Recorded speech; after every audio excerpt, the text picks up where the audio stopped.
ఈ కార్తీక మాసంలో పరమేశ్వరుడిని జిల్లేడు పుష్పాలతో ఎవరైతే అర్చిస్తారో వాళ్ళకి దీర్ఘాయువు కలుగుతుంది.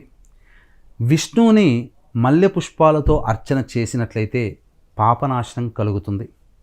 అలాగే విష్ణువునికి కానీ ఈశ్వరుడికి కానీ కదంబ పుష్పాలతో అర్చిస్తే ఏ సమస్యలు ఉంటాయో ఆ సమస్యల్లో సత్వర పరిష్కారం కలుగుతుంది.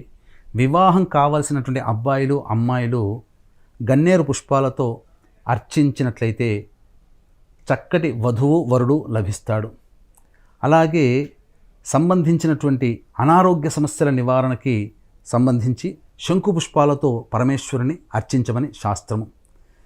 ఇక చామంతి పుష్పాలతో కానీ జాజి పుష్పాలతో కానీ అర్చిస్తే ఆ పరమేశ్వరుణ్ణి సకల వాంఛితార్థాలు నెరవేరుతాయి. అంతేకాకుండా ఈ యొక్క కార్తీక మాసంలో మార్కండేయ పురాణాన్ని దానము చేయడం వల్ల పౌండరీక యాగము చేసిన పుణ్య ఫలితము కలుగుతుంది. నవంబర్ 5వ తారీఖు రోజున కార్తీక పౌర్ణమి, నవంబర్ 6వ తారీఖు రోజున పద్మక యోగం కలిగినటువంటి రోజున మహిమాన్విత కాశీక్షేత్రంలో మీ జాతకరీత్యా కలుగు అన్ని రకాల సమస్యల నివారణకి, అలాగే శని ప్రభావం వలన ఇబ్బందులు పడుతున్నటువంటి రాశుల్లో జన్మించినటువంటి వారికి ఈ అక్టోబర్ నవంబర్ నెలలో రవి శుక్ర బుధ గురుగ్రహాలు మారడం కారణం చేత 12 రాశుల వారికి సమస్యలు ఇబ్బందులు తప్పవు.